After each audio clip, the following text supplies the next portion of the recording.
Final week of the regular season for Operation Football in Nebraska. We're kicking things off at Westview High School. No game in Westview's short history is more important than this one. The Wolverines hosting Millard West in our monster matchup. KETV News Watch 7's Matt Satilli is live with the story from this game. Hey, Matt. Hey, Lauren, a district title and a playoff berth were up for grabs tonight at Omaha Westview High School.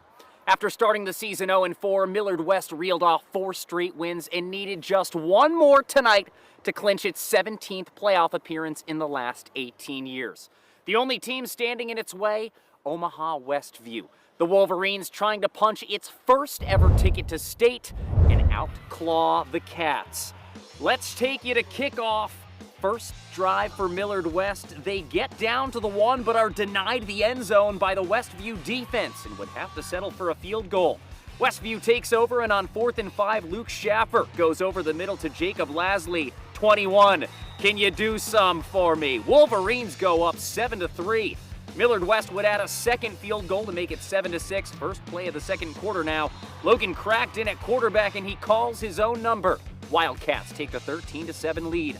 More of the same on the ground in the second half. This time it's Andrew Sovine who wants to play some November football. 26-7 Cats. And David Washington provides the exclamation point. A 63-yard burst down the right sideline. Millard West ends on a 31-point run. The Wildcats are headed to the Class A playoffs. A lot of times kids now, when things go bad, they want to fold up their tent and give up, and our kids, especially this guy, just kind of kept getting better and better and better. I made a lot of mistakes tonight, but you know what? We get to fix them and go play next week, and that's all that matters. We knew that if we lost one game, that our seasons were going to be over, and we had to battle together. We knew we weren't going to go down together, and we knew we had to take day by day and take every practice 100% and come out to this game, every game, 100%. Peterson said to his team, hey, we're not the best team, but we work our tails off, and that's why we're in this position. As for Omaha Westview, they entered the day 13th in the wild card standings. They'll find out their playoff fate tomorrow morning. Reporting at Omaha Westview High School, Matt Satilli, KETV News Watch 7 Sports. Awesome stuff, Matt. Thanks. And continuing in Class A, Elkhorn South and Papio South, both undefeated in district play. Both teams already a lock for the postseason. To Elkhorn Stadium we go. Some excited fans ready to watch some football here. First quarter, Elkhorn South, Madden Riggs connects with Landon Tate. The physical catch and run, 50 yards all the way. He can't be stopped as Elkhorn South leads 7-0 with that touchdown. Second quarter, Papio South looking to respond. Chase Cunningham will be the guy. He escapes the pressure, rolls out and hits a wide open Cooper Barnes, good for 30 yards downfield, takes it to the house for another 50-yard touchdown as the Titans take the lead. They convert the 2-point attempt after to go up 11, but Elkhorn South storms back in this one to win 28-17. Omaha North hosting Lincoln Southwest, a shot at the District 5 title on the line. First quarter, Broxton Tepley fires a 40-yard dime to Lendon Kelly. Get things going for Southwest. Few plays later, Tepley dumps one 30 yards to Griffin Semrod. The Silverhawks strike first, 7-0. Omaha North capitalizes on its first drive of the game. Christian Moss to Darian Jones, a beautiful 70-yard touchdown pass here. Watch him go. This one goes to overtime, but Omaha North survives with the 42-34 win.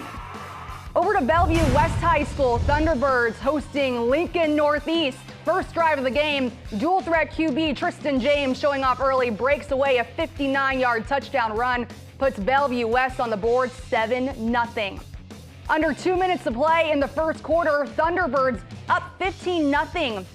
Watch Dylan Miller intercept Zane Scully's pass, keep the momentum going on the defensive side. And on the ensuing T-Birds drive, James hits Caprice Keith in stride for a 8-yard touchdown as the Thunderbirds lead 22-0. Bell West shuts out the Rockets 50-0 the final to punch their tickets to the playoffs. Well, in Class B, Elkhorn North's the number 1 for the first time in program history. Look at some scores here. Omaha North 41-0. Creighton Prep wins 45-20 to try and keep that streak alive. In Class B, Elkhorn North, #1 for the first time in program history. The Wolves are 1 win away from a district title, but first have to get through Bennington Badgers. Let's take a look at those highlights. Elkhorn North and Bennington, both teams 7-1. Seed 12, you guys, pick it up here, heading into Bennington and Elkhorn North. There we go. Both teams 7-1 here. Late in the first quarter, Bennington's Will Guts punches it across the goal line to cap a 21-play drive to put the Badgers on the board for 7-0. Later, Elkhorn North with the ball, but Morgan Schulman there for the INT takes it across midfield. Second quarter, Badgers capitalize on the pick. Guts up the gut for his second touchdown of the night. 14-0 Bennington. The Badgers win 20-6. Scott Catholic facing Blair. The Skyhawks a lock in the playoffs. Blair needs a win to stay in contention. First quarter, Dylan Van Dyke hands it off to Gage Gunther. Takes it right up for the first touchdown of the night. Makes it 7-0 Scott. Blair responds in the second quarter. A dart from Cooper Sorensen to Andrew Smutney cuts the deficit. Blair trailed 14-7. Later in the second quarter, Van Dyke fakes the handoff, fights his way in for 6 as the Skyhawks go up 21-7. Scott stays hot to play spoiler to Blair's playoff hopes with a 42-28 win. Gretna East and Gretna, this one ending just minutes ago. It was tied at 20. Gretna East kicker Camden Korth is the hero with the game-winning 47-yard field goal. The Griffins win 23-20. Okay, halftime here on Operation Football. Next up, our fan favorite between Louisville and Roncalli Catholic. Here are the Roncalli Catholic cheerleaders to send us to break.